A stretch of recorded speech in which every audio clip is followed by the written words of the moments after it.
welcome to Bleach Revisited. I am Carker Gold, your host of this series in which we will be reading every single chapter of the Bleach manga, providing critical analysis of the art and narrative, as well as personal response to each chapter. We'll also discuss how the individual chapter that we have for the day connects to the rest of the series. As usual, we begin these episodes with a reading of the chapter that we are currently on for the day. This is chapter 86. Making good relations, okay? What? It's an impact crater. But what could have made it? No bodies, and they're still alive. Let's find them. Yeah. Okay, now what?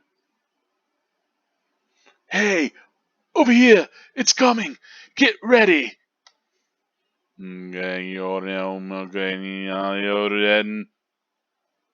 Huh? Whoa! What?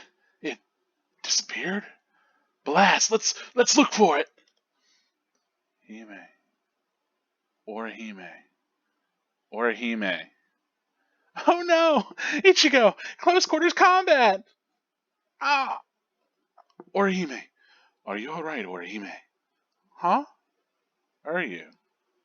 Sorry, I'm not Ichigo. We got lucky. We landed here where there's no one around. Really? What luck? Ow! Oh, be careful. You were injured in the crash. I gave you first aid with a bandage that I had, but I didn't bring any aspirin. You did? Thank you. You carry bandages around with you? I'm sorry. You used your powers to protect me. If you'd been by yourself, you wouldn't have gotten hurt. You think so? As clumsy as I am, I probably would have been hurt anyway. And then there would have been no one around to bandage me up. I would have fainted from loss of blood and died. Come on, we'd better move. Someone might have heard that noise and be coming to check it out. You're right. Bleach, chapter 86. Making good relations, okay? La la la la la la la la la la la la la lucky.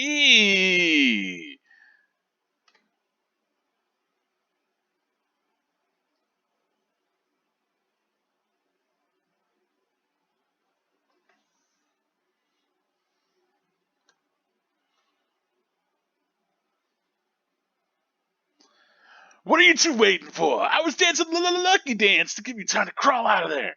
Don't just stand there slack-jawed. Don't you recognize generosity of spirit when you see it? Who is this guy? Hey. What? What do you think? Let's hightail it out of here. Run? What are you talking about? You idiot, can't you tell? These guys have way too much spirit energy for an amateur soul reaper like you. What are you two talking about? Well, take all the time to argue you want. It won't make you any luckier, though. But if we wait, the others will show up, and we'll have to share the credit with them. Huh? That's true. All right, you have until I finish my dance. I'm out of here. If you want to fight, you're on your own. Huh? What? Did you two have a quarrel? Something like that. That one's fleeing. Yamachika.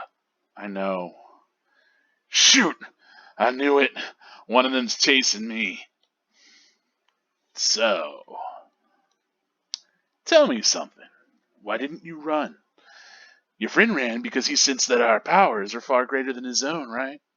If you ask me, I think he made a wise decision.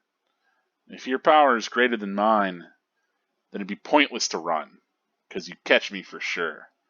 But, if your power is less than mine, then I just have to beat you.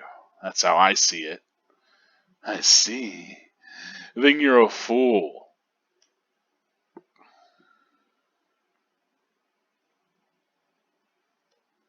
He dodged it. Nice moves. The scabbard.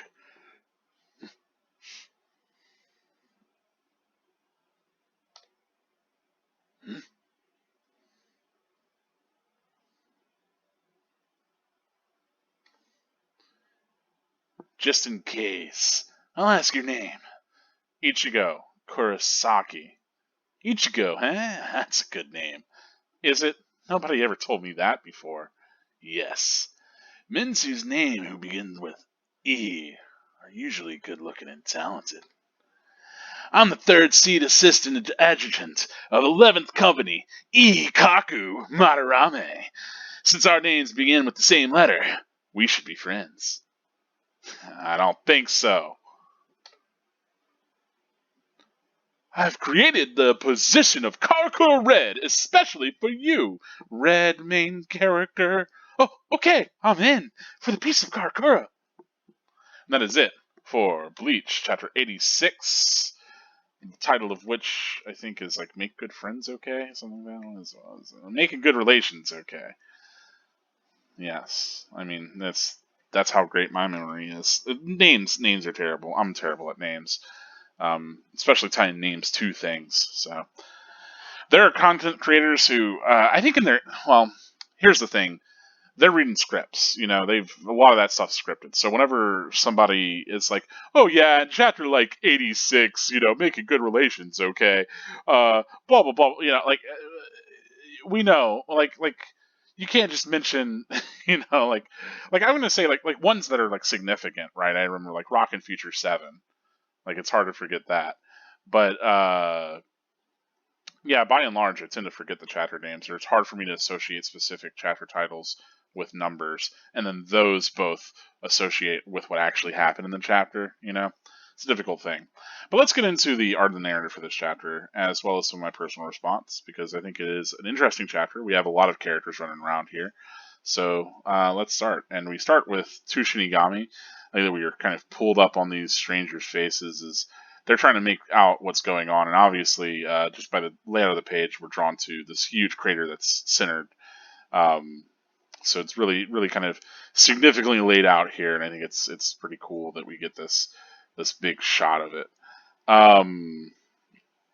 Now, it's kind of neat that we close in and we have these other characters that we haven't met that are just kind of like not named Shinigami reacting, and then we cut back to, of course, a character that we do know, and I love that Chad is depicted with like having a bird on him, that he's so peaceful. He's blowing the smoke off of his knuckle from the huge impact crater, and we see that Chad made it all safe and okay, and is avoiding a fight by just hanging out in a tree.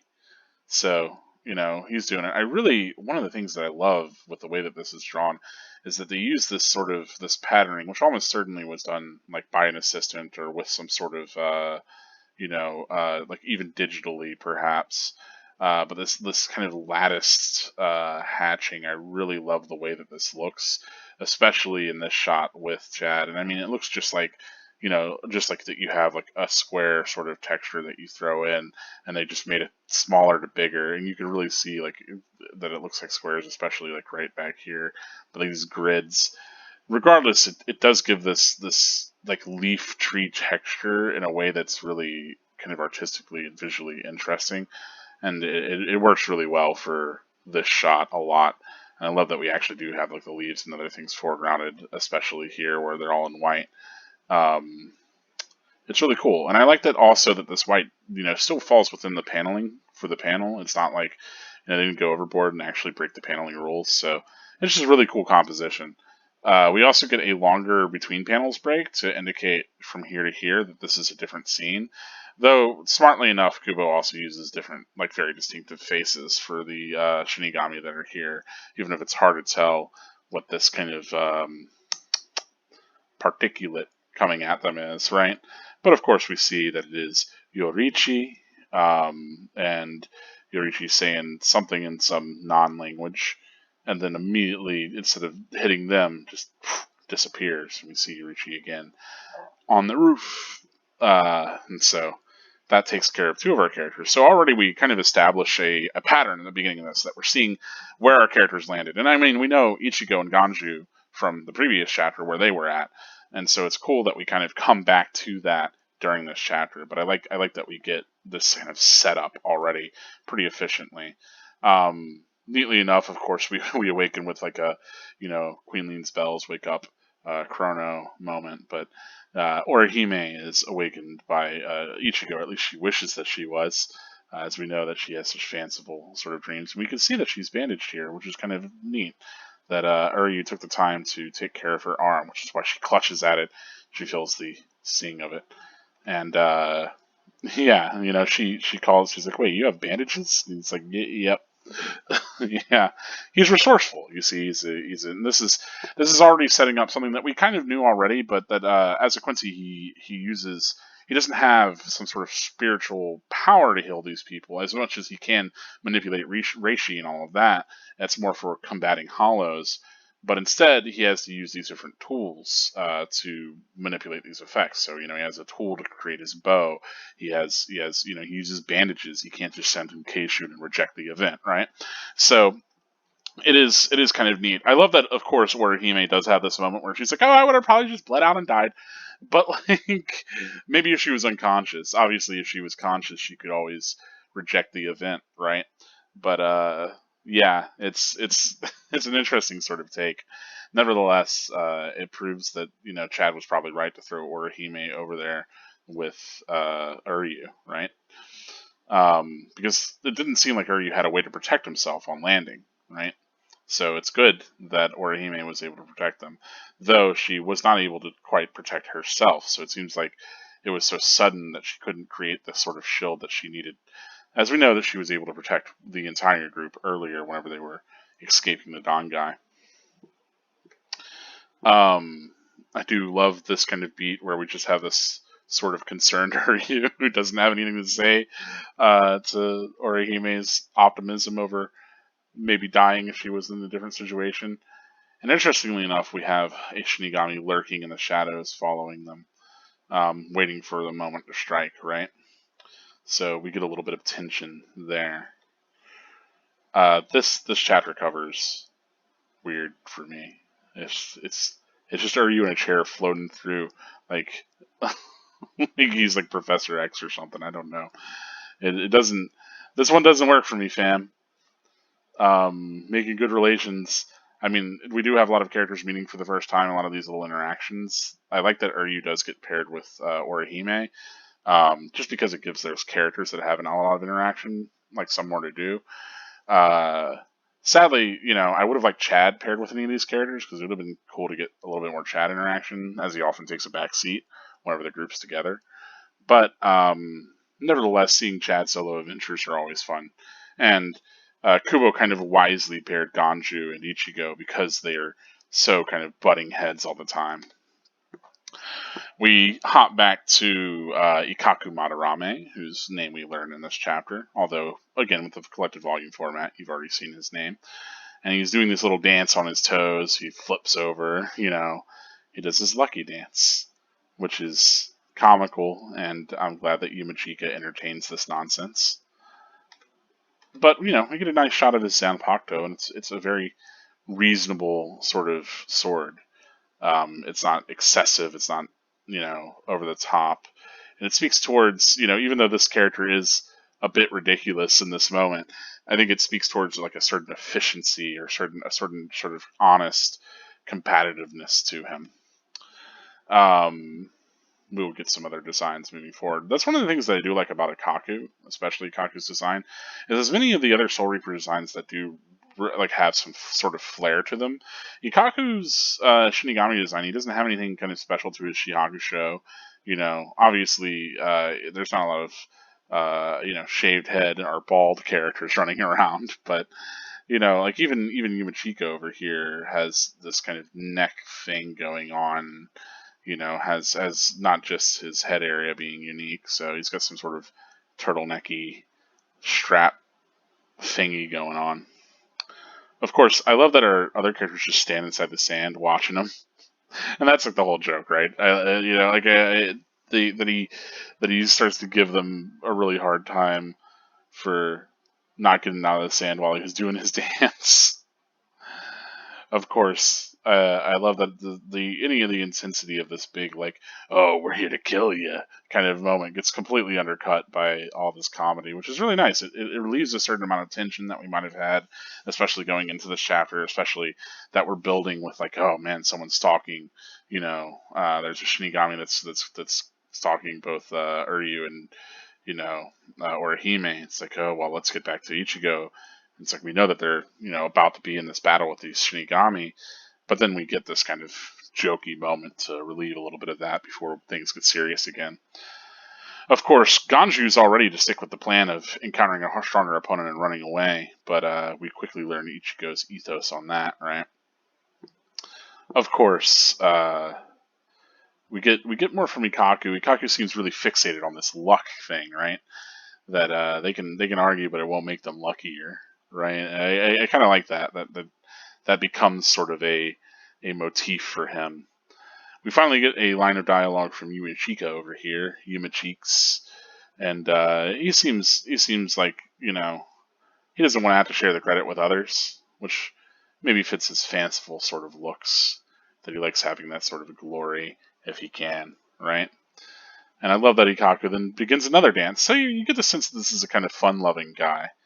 I like that Kubotas take the time to kind of make these really eccentric sort of characters, and while it's disarming in a way, it also allows Ikaku's more serious moments to juxtapose hard. You really get the sense of this chapter of Ikaku as a character by the way that he talks and fights and like just carries himself. It's very distinctive, and like yeah, it is a bit anime exaggerated. Regular people don't interact like this. You would hope. You'd be like, "What is this guy off of his rocker?" Which that's part of the joke, of course, that Ichigo and Ganju are like, what is up with this dude? But I like that the second that his second dance starts, Ganju just books it. I love that Ichigo just kicks out of the sand because he hasn't even started to get up until now. And Ikaku's, asked if they had some sort of like lover spat or something. I do really love this panel of Ganju just trying to get the heck out of here. He's not having any of this, especially with the others kind of just no-faced in the background. Of course, we get this first very detailed look at these characters. Like we've had them, close up before, but it's mostly been kind of comedic panels. I love Ikaku's expressions so much. But yeah, this shot especially, I think, is a fantastic one of them getting very serious very suddenly, and I like that we have like left those more detailed expressions until right here, where like the second that it becomes obvious that they're taking this seriously, it becomes obvious in a snap like that, and we get this very serious expression from Ikaku. That said, if you drew hair on Ikaku, you'd probably look a little bit like Ichigo, right? Right, minus the eye, like the eye markings, but. And he's got much more slender eyes than I feel that Ichigo has. I think Ichigo tends to be drawn with kind of larger eyes and maybe a little bit more, squared off of a jaw. But I don't know. It's they both have the same sort of brow, whereas you see with Yumachika, he doesn't have any of that knotted up brow at all. Instead, he just has these nice tapered brows.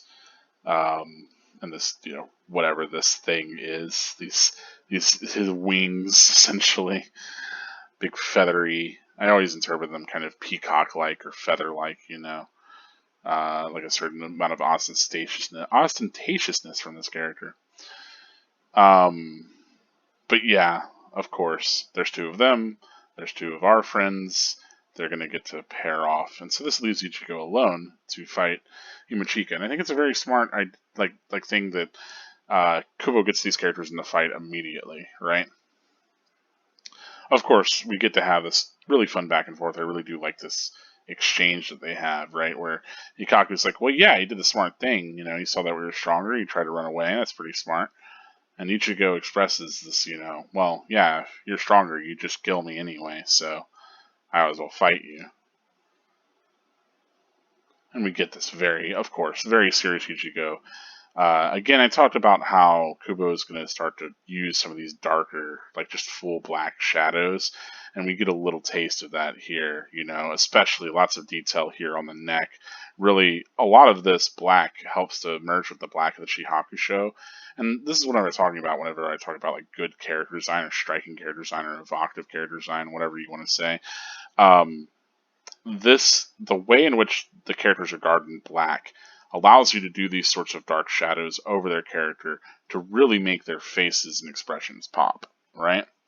Like this page alone, like these I could minimize these expressions like as far as I can zoom out, and they're still very striking because of the way that the lights and the shadows are used, such stark contrast. The way that we do have these the darks of the Shihakusho to help really give the sense of the shoulders and the neck and all of that, like all those that the entire setup is great. And of course, I like that we get this very serious interaction between Ichigo and Ikaku. Ikaku calls Ichigo a fool for having that thought. And I do love that, as much as I said they have very similar sorts of faces, the two of them, we can really see here how they differ, right? So while their noses are similar, Ikaku's got kind of a bigger mouth, and then especially the planes of the face, he's got much more of a rounded sort of face. You get this sense of his lips, whereas Ichigo's a little bit more flat faced. It's good stuff.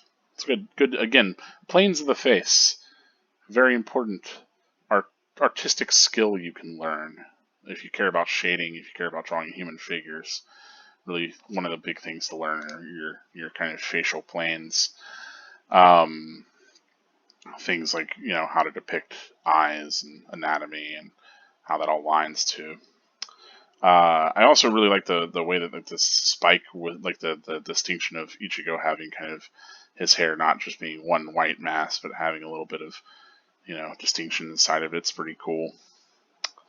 All in all, neat stuff. But I love that Ichigo's got he's reaching for Zangetsu over his back. Ikaku's got his sword up on his shoulder, so he's holding it by the I assumably by the handle, and we get this really intense, like right into a slash. I love that the speed of Ikaku's eye being like stretched out, right, because he's moving so quickly, is met with this sword swipe as we learn to like read these kind of white swipes through darkness as a slash of the sword. And it helps that it's also, again, if you pull out, it's coupled with the white of the page, and it's very smartly top left of the page reads in this arc down to where the sword's actually slicing. So it even with the slash, the swoosh of the sound effect. Now I will do a video on the differences for the sound effects between the English and the Japanese, because these are actually translated into English, which does affect the page layout a little bit. So I'll go into that in an extra video. I'll probably put that in with a extras for the Soul Society arc because it's pertinent there as well. But so at this point, if you have not seen it, there is a playlist on this channel now. There should be one for extras for the Soul Society arc, where I will put in like little extra videos, like the color pages, the two-page spreads, but I'll also put in any other things that I want to bring up that I didn't bring up within a video, and just like things that I can focus on that are things about that first arc that I couldn't, that didn't fall within the purview of a single chapter cover. I'll do that. But nevertheless, go check that out, especially the one for sound effects. I'm hoping to get that uploaded at the same time that I upload this video. So that should be there for you to see. But I do love the momentum of this, that Ikaku's not even flat-footed, that he's coming down like on his heels as he slices down. That we get this real sense of movement, especially as Ichigo falls back. We don't know if Ichigo's been injured or not. And yeah, we immediately get confirmation. Oh, he dodged it as he looks to the side. Ichigo that's back as Ikaku's got his sword thrown down. Here Ichigo's coming for the slice, and I love just how wild Ichigo looks here. And again, another smart part of design is that this guard being, we know it's red from the coloration and chapter covers and in the show and all that. But that like the strap for Zangetsu also provides a nice white line that crosses Ichigo's body that helps break up the darkness of his design, but also helps carry our eye upward to this large, this arc. Which again, you kind of want to draw your characters in action having these kind of arcs of momentum, right? It gives it a little bit more flow. And I love that we get, Ikaku in the same sort of, we get him sort of arc as well, in the same kind of perspective angle that we do have Ichigo here. So I do like that we have this very top page is great. I love that Ichigo comes to hit him with Zangetsu and he blocks with the scabbard underneath, catching it under there. And I think that's like a really cool use. I mean, it speaks towards Ikaku's efficiency as a fighter that he uses both his scabbard and his sword to fight. But it also speaks towards the nature of his Zanpakuto, right? Where the Zanpakuto isn't just, it's not just the blade, which for Ichigo it is. Ichigo's is just a massive cutter, but that the scabbard can also be used as a part of the Zanpakuto. And so here we have it kind of functioning in that way, that it's the Zanpakuto isn't just the blade, it's everything. It's the entire part of the sword, and we get that kind of subtly here. It'll come up more within this fight, trust. But I love that even the shading on Zangetsu is done in the direction of this kind of Ichigo's directionality kind of coming down, and then we have this big like arcing kind of shading and energy from Ikaku as he flips, his scabbard in the way to block Zangetsu. It's really good. Of course, Ichigo, I love that we do get dialogue to confirm that that is in fact what has happened. And then, Ichigo, he's kind of stunned by it, but then we get that he steps up on the scabbard. It's kind of hard to follow a little bit here because you think Ichigo's maybe a little bit too thrown, but that we know Ichigo likes that step up jump. So yeah, he steps up and you can see he's tacking off the scabbard to take into the air. And I do love how athletic Ichigo can be in some of these fights. We've gotten a little bit of that in the fights with the Hollows, but it's nice to see him really putting that into use against the Shinigami as well. And again, great moment of design. We really get how the cloth of Ichigo's Zangetsu really kind of helps to build the momentum of these moments, so we can follow this kind of arc of Zangetsu down to see that he kind of launched himself and flipped over this way, right? It helps make the page a lot more readable. So, this sort of interaction where you only really have this Ichigo kind of freaking out in this one panel of, it could have been either character, honestly, stepping on something. It's hard to even distinguish that is the scabbard. But this page is so legible thanks to the strong work that's being done here alone. Of course, we get some kind of rough sketchiness here. That Ikaku's like, noticing that he hot jumped off of the scabbard. It's like still steaming from the heat of that. I guess the just the power of it. We get Ichigo turning in the air, and I love again that there's this big spiral to it. It's very chaotic. I mean, regular page size, it's like it's still pretty rough, but it speaks towards sort of the energy here as Ichigo's spinning. And again, Zangetsu's cloth really helps to sell that as he's coming around for another slash. So I like that we get really greatly here. Ikaku's smiling, like he's getting into it now, like this is a fight. So he comes with both sides. And I love this back and forth shot. Ichigo kind of upside down, Ikaku slicing up at him. This is just a fantastic back and forth panel. And then just the blood splatter as you wonder, who it was that got injured.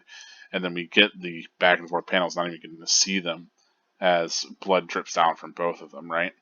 And then we have, finally, they exchange names. And so he starts with, with with I at the beginning of their name, which is a kind of a localization thing. I'm pretty sure the Japanese went with men that have the same character, right? The Ichi character, the one, right? Like Ichigo, and Ikaku. I believe that the E for Ikaku starts with the same character.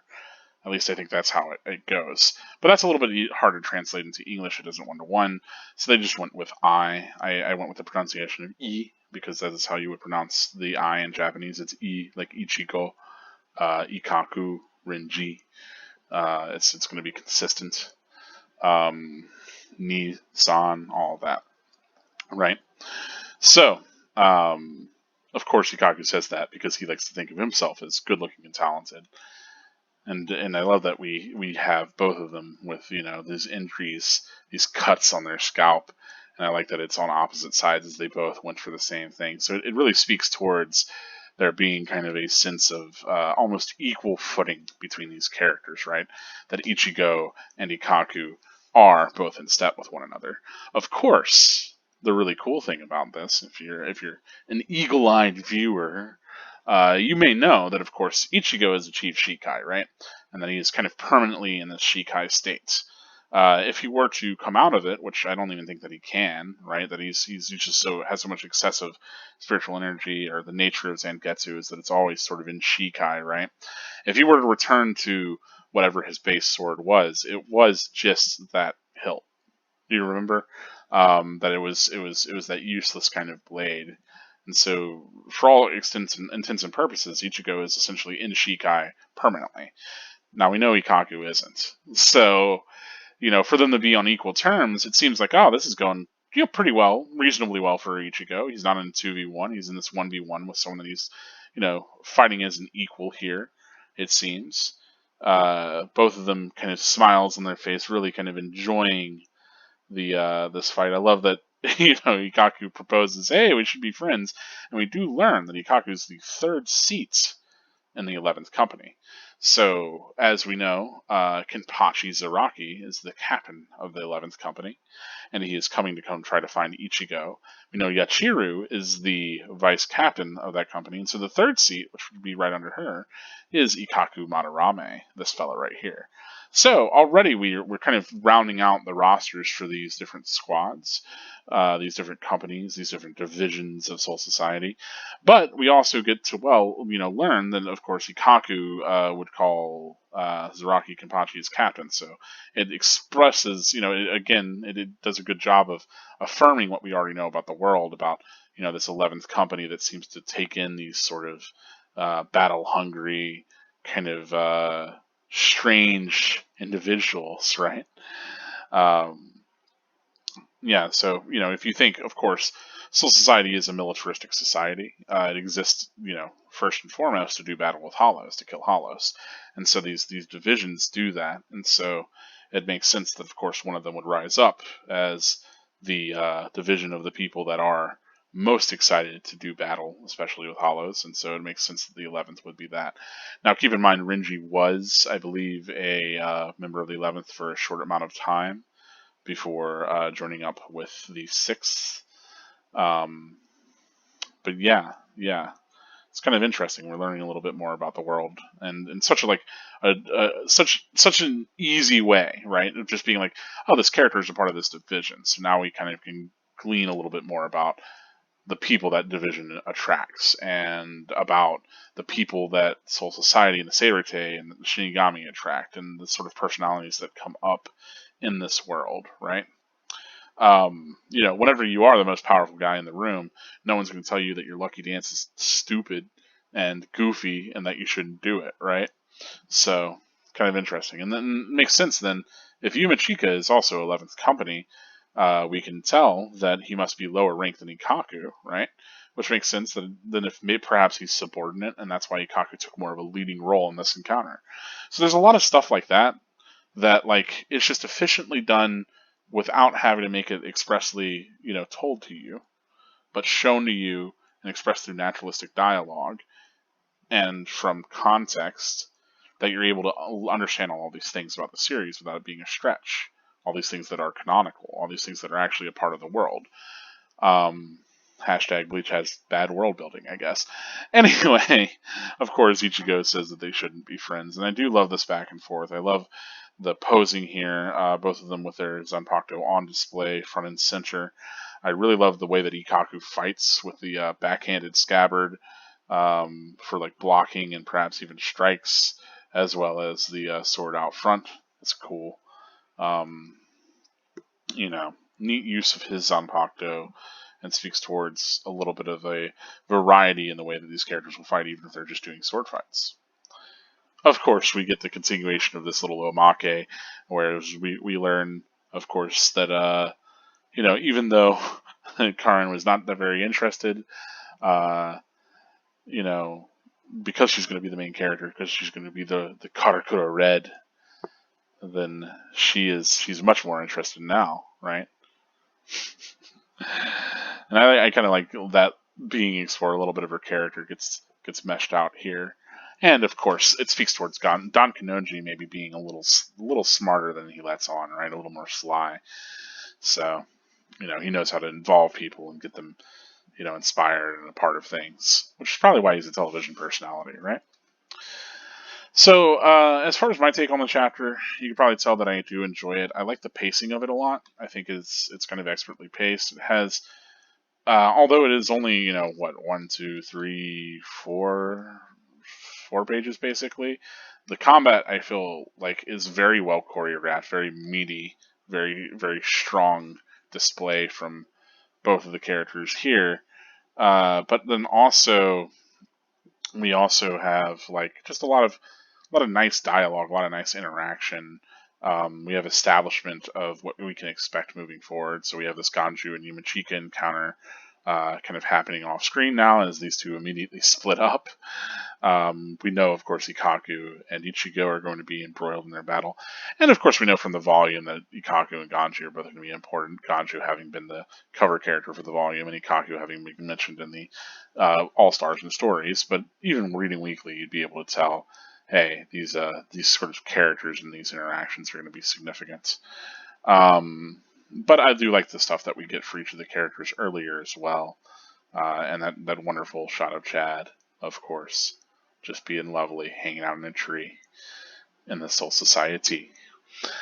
But yeah, that's that's all about I had to say. I mean, it's a solid chapter. If there's something else in the art or in the narrative, if there's any other element that you want to talk about, please do let me know. I'm always interested in taking a little bit more of this discussion to the comments. And so, I'm not going to catch everything. I'm not going to notice everything. I'm not going to be able to speak towards everything within one video, especially unscripted. These aren't exhaustive, and so yeah, if there's any element of this that you want to talk about, just let me know, and we can go ahead and have a discussion in the comments, which can serve as kind of a further forum for this episode discussion, which I'd like that. I would like all these episodes to serve that way. But for the rest of this, let's talk about spoilers. Let's talk about foreshadowing. Let's talk about how Chapter 86 connects to the rest of the Bleach manga. And already we have these throwaway Shinigami. I mean, almost any time that somebody has, a guy, there's hardly any male character in Bleach who's going to have hair like this and matter at all. I like this glasses wearing Chumpus over here too. I assume that these they might be guys in Shunsui's division because this is where Chad landed, assumably, but we really couldn't tell. Of course, Chad, one with nature, hidden among the trees, fits the kind of way that they build his character. Assumably, now these fellas, I couldn't tell you what division they are, but again, a bunch of weirdos. We get Yurichi probably using some sort of spell, probably like I don't know why they didn't just give Yurichi a chant for a Hado or something, but some sort of Shumpo or something, assumably to just immediately kind of walk off the air and disappear. Doesn't have to be magic. We know that that's a capability for this character, right? Orihime dreams of Ichigo because their love interest and Ichihime was always going to be a thing. Of course, kind of interestingly, I do like that we get this back and forth. Of course, I love that Uryu is the one to use tools like bandages, right? That it speaks towards the things that he kind of uses as a Quincy and his resourcefulness as a Quincy. Of course, these would be of the bandages that everybody will refer to as the Deus Ex Machina bandages that Uryu pulled out of nowhere. That doesn't make any sense. Why would he just magically happen to have the thing that he would need to heal Orihime with? That's so dumb. It should have been foreshadowed, like by explaining that he prepared all this stuff to get ready for the mission, or that Quincy used tools, or that he himself is a very resourceful and thinking ahead kind of person, despite the other personality quirks of his. But hey, whenever he happens to have a tool for the job, it's Deus Ex Machina. I may be a little embittered by the sort of criticisms Bleach gets, especially because I don't feel like they're all cogent. But hey, what's a Bleach fan without a little bit of salt? Um, less well seasoned. Anyway, nevertheless, I do like that she does have this kind of, Uryu's trying to try to find a way to thank her, right? That she had this sort of selfless. Again, we're getting Orihime, and maybe I should talk about this in the discussion, but we're getting Orihime really being selfless in the way that she's protecting others, despite it coming out injury to herself. And Uryu has a little bit of trouble, accepting that. And of course, Orihime would continue to do exactly that whenever we get to the Arankar arc, right? Where she would put herself in danger in order to help and save others. So it is cool that we get a little bit of that also foreshadowed here, but also, previously as well. But we really start to get the understand like the depths that Orihime will go to keep other people safe, even at her own expense. Now, I do like this. She has this sort of self awareness, right? As clumsy as she was, and then no one would bandage her, and then she would have fainted from and died because of the blood loss, right? Uh, and I think it speaks towards a couple different things. Obviously, Orihime does like that she can rely on these other people, but also this is meant to be kind of a cheerful way of maybe cheering Uryu up. It doesn't seem like it's really worked, but you know, nevertheless, she has a positive attitude about this, right? I don't know what the hell is up with this chapter cover. Anyway, Ikaku's Lucky Dance, good stuff. We do get some good Ikaku here. Uh, yeah, not a ton to say there. Of course, whenever I was talking about his Zanpakuto and using the sheath and stuff, it is cool that this is something that I didn't really realize about Ikaku, but his basic sword is whenever he's not released form, his Zanpakuto he uses as two pieces, right? And that's how he fights. And then whenever he transforms it to Shikai, it becomes a three-piece weapon, right? Which is kind of it's the three-piece staff, right? So it's one whole thing, but it can also be three things. But it's also it's able to have that functionality. Um, and I don't know how much his Bankai is really an extension of that like weapon as multiple parts, but a cohesive whole.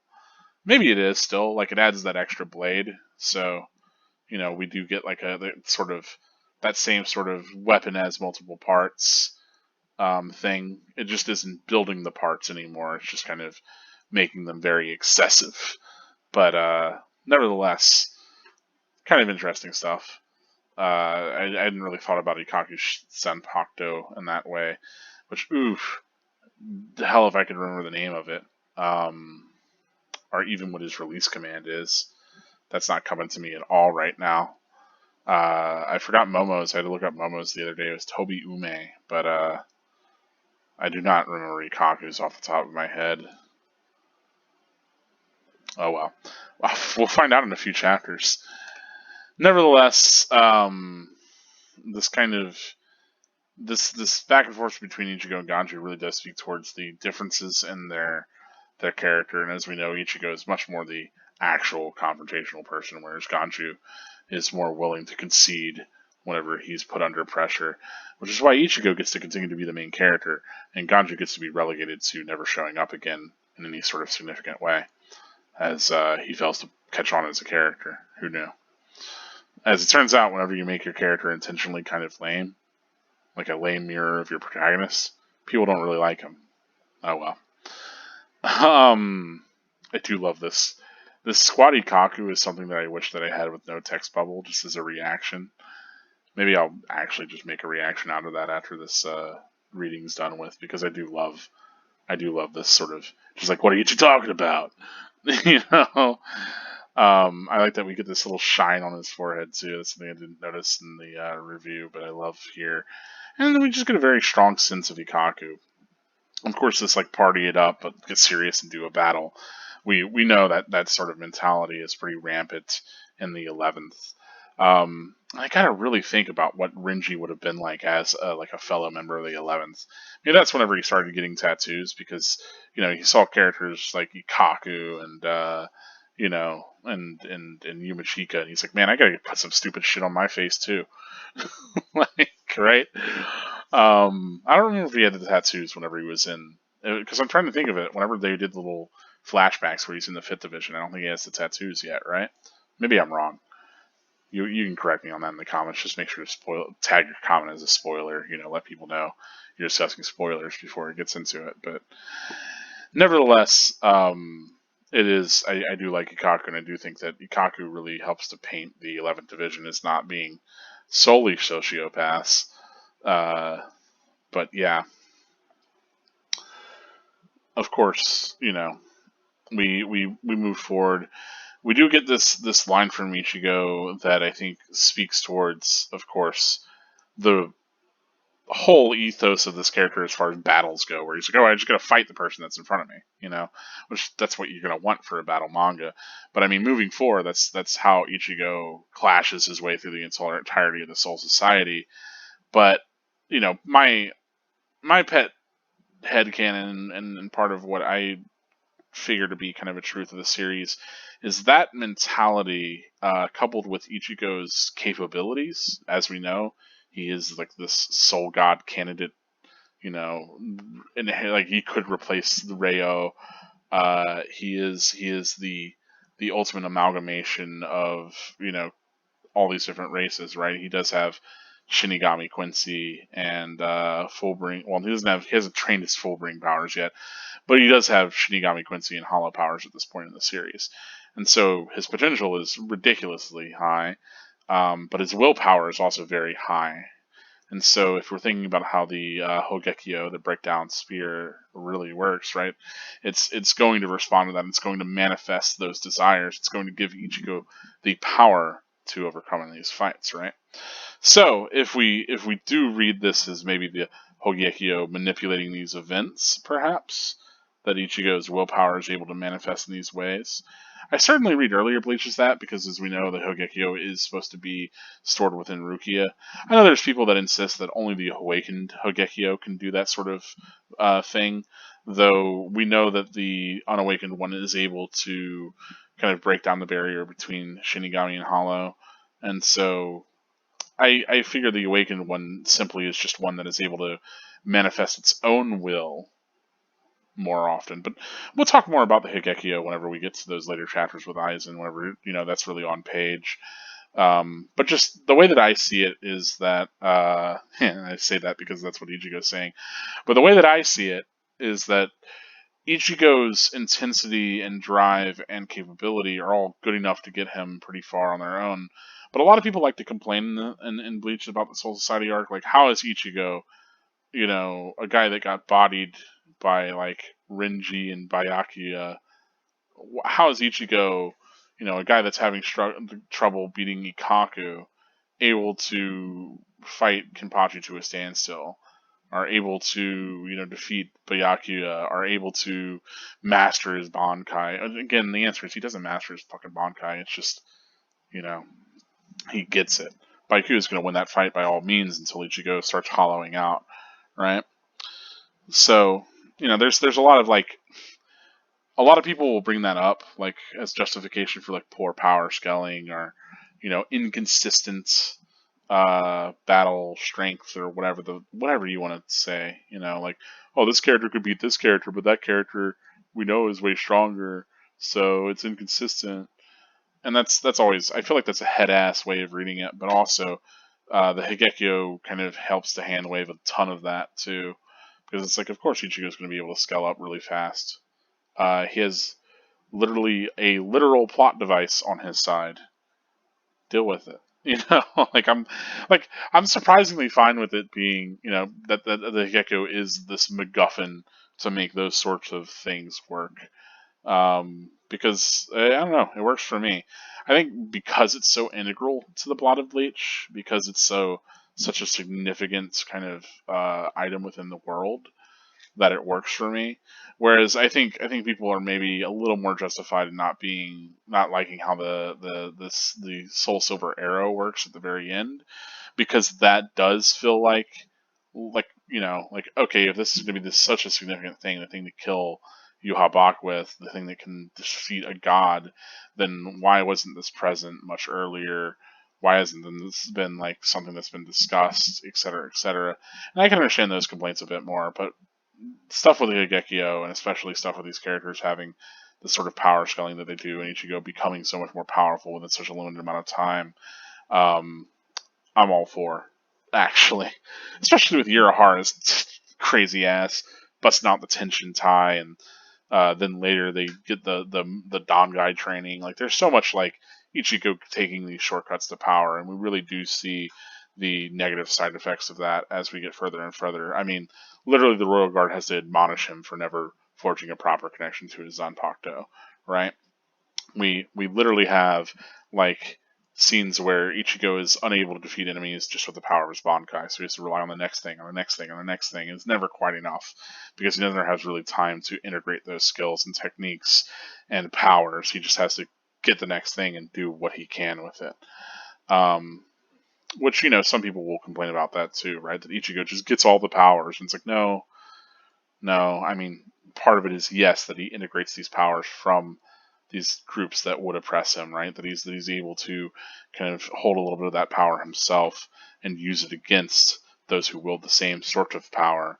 But that he's, it's constantly expressed that he is nubile, that he's learning, that he is not as good as the people who've dedicated their lives to it. It's just that he has so much power and it's so overwhelming, and he's just one step ahead that he's often able to scrape by the skin of his teeth.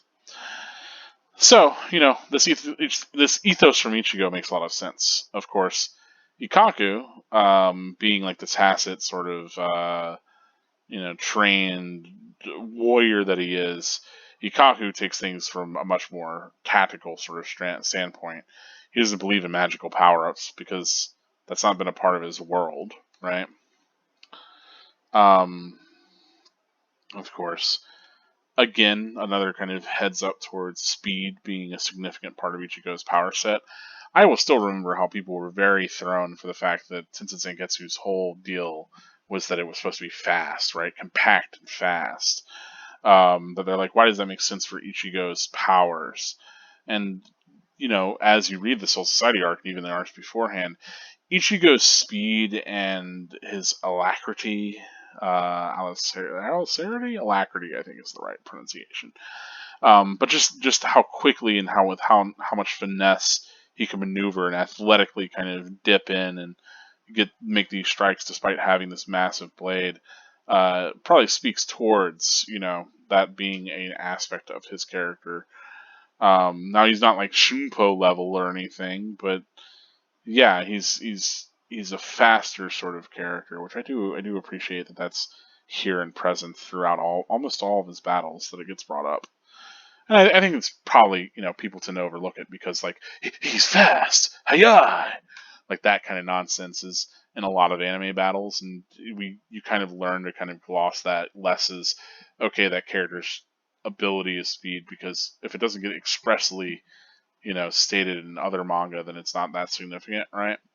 Like, if they're not like, my special ability is speed and I focus on my lightning quick reflex powers, then, like, you're not going to think of that character as being particularly fast unless, they're shown to have lightning scabbard draw techniques that make them go real fast because they can breathe good. Um, Stupid. I'm a big hater. No, I enjoy a lot of things about Demon Slayer. It's just that, man, yeah, everything being breathing techniques, I think, is silly. That's the Reishi as a power system, and again, we talk about power systems I've brought that up before, that you have to have a kind of a structure for how these fantastical things are happening. And I think Bleach manages to have a pretty strong structure that I can buy within a fantasy world, where it's a lot harder for me to like. Whenever I say buy within a fantasy world, I mean like readily engage with and immerse myself in, because the rules of Bleach's world make sense across the board for the way that all these powers work. Um, and we'll get more into that as we go throughout the series, but yeah, it's I like that a lot, and I whenever I encounter other series where it doesn't seem to really make that much sense, or it doesn't immerse me from the get go, that's always a bad sign.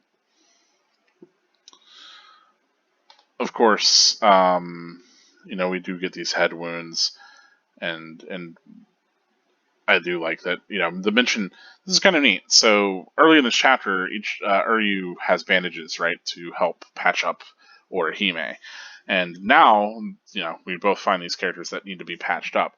Of course, we know that Ikaku ends up using the his medicine that's inside of the scabbard of his sword, right? But which is another kind of interesting quirk of his unreleased Zanpakuto. I like that that's got that kind of element to it. But then also, we know Ichigo's sword does have a literal bandage coming off of it, but he doesn't even get to use that to bandage his face, which is kind of sad. So there's an interesting kind of thing happening there. This whole idea of bleeding out, especially, and like that the bleeding out stuff kind of comes up again with Ichigo and Kenpachi later, where Ichigo has to be saved by Hanataro, if I remember correctly, and Kenpachi has to be saved by being taken into the fourth dimension. I think maybe does Minazuki have to eat him?